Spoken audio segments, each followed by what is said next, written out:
If you have been eyeing the latest Sony, Canon, Fuji, or Lumix camera like the S1 Mark II and thinking of buying it, I just wanted to make this video to say before you spend a penny on a new camera, you need to fix this first. You see, I'm on a moving train right now, and I can tell you this: no expensive camera, regardless how much it costs, regardless what spec it has, would make this shot right here look better than it is. But there are some things that would.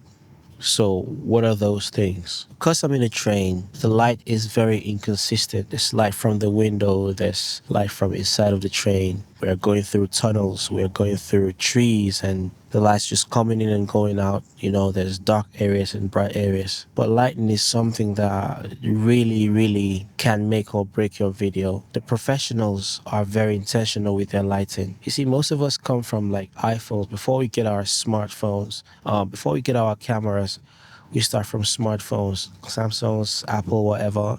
And you just point a camera at something and you take a picture and it looks good, right? So you just carry that mindset onto your first mirrorless camera, and you think, oh, if my iPhone could do this, that means the camera should do a whole lot better. Your iPhone has way less dynamic range as compared to your camera. So when you point your camera with more dynamic range and more megapixels at a subject without lights, without sufficient light, and you take this video into post-production, then you realize how not pretty it looks, and you start thinking maybe you need a better camera, maybe you need a larger sensor, maybe you need faster lenses. But nah, lighting is as important as videography itself, or as important as photography itself, because image is just technically lights being printed on film, and in today's world just printed on your sensor.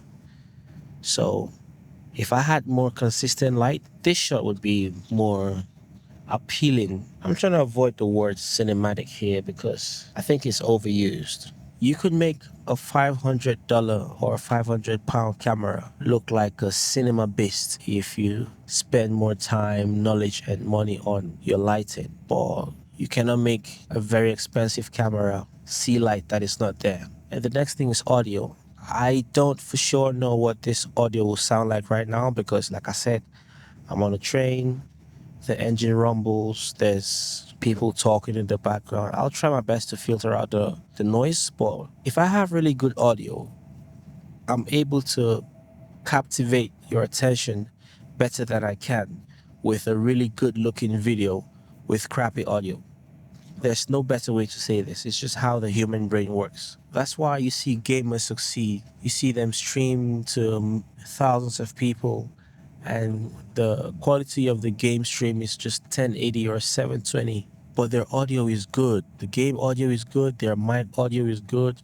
And you get viewers. You can't even tell me one creator right now that has got amazing visuals and terrible audio and has a massive following. It just doesn't work that way. Before you go ahead and think about spending money on a new camera, maybe you should think about getting a better microphone or learning how to use the ones that you already got, and your videos will instantly elevate just like that. Another thing that I've realized makes us jump into buying brand new cameras is editing. When we just start using cameras and we think this new camera is supposed to make my footage look so amazing, especially when we see our favorite filmmakers, our favorite YouTubers, and we go on social media, we see all this nice little short films, Instagram reels, YouTube shorts, and we see the camera and lens that it was made on, and we start thinking that is the reason this video looks the way it looks. If I get that same camera and lens setup, I'll get this amazing look. But that's absolutely wrong.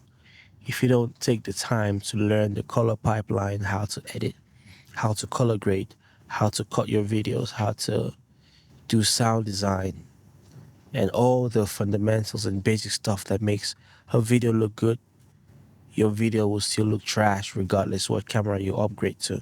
Most of the time, your sensor is not the problem.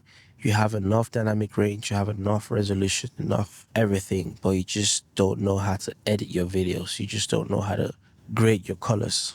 And before you throw £2,000 on a new camera, go learn how to edit your videos. And there comes storytelling.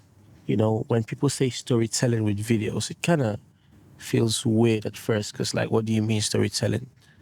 But how progressive are your videos? How interesting are they to listen to? There's a way someone talks to you and you want to listen. There's also a way someone talks to you and you don't care to listen at all because of the way they're repeating words, or maybe not saying the words in the right order, or maybe there's stutter, stuff like that. There's so many reasons why you might find someone interested to listen to and find other people not interested to listen to.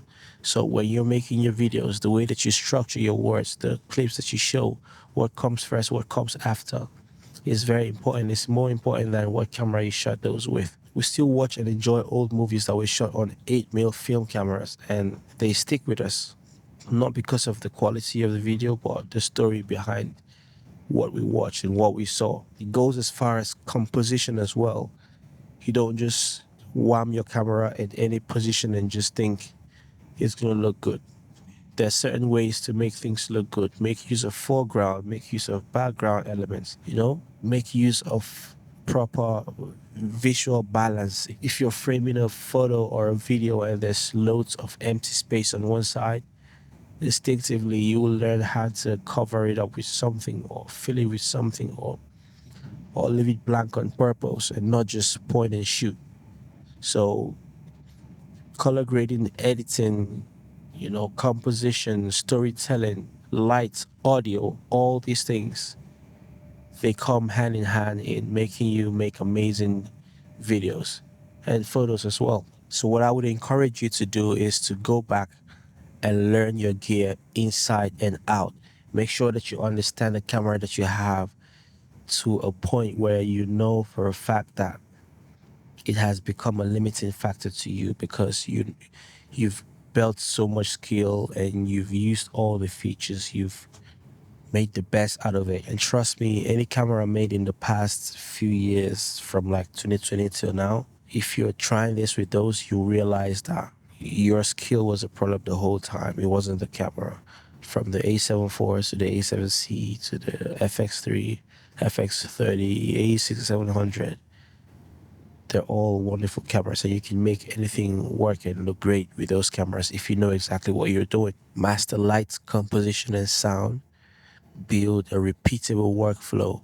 Know exactly what you do each time, how you shoot, how you drop your footage into your computer, how you arrange your timeline, how you edit. The color grade workflow that you have. Save your power grades, and your life will be so much easier than just picking up your camera every time and starting everything from scratch and just hoping it works out.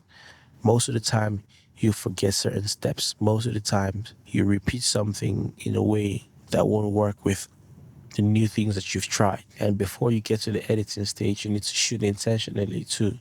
You need to know what you're shooting, why you're shooting, when you're shooting, how you're shooting, you know, with the right settings, with the right composition, with the right everything, the right lens too, right focal length. So yeah, I believe these are things that are more important to filmmakers in video creation and content creation than the camera itself. So enough for me talking. I just wanted to tell you these things and you let me know in the comments. Let's have a conversation. What are the things that you think are holding you back from creating?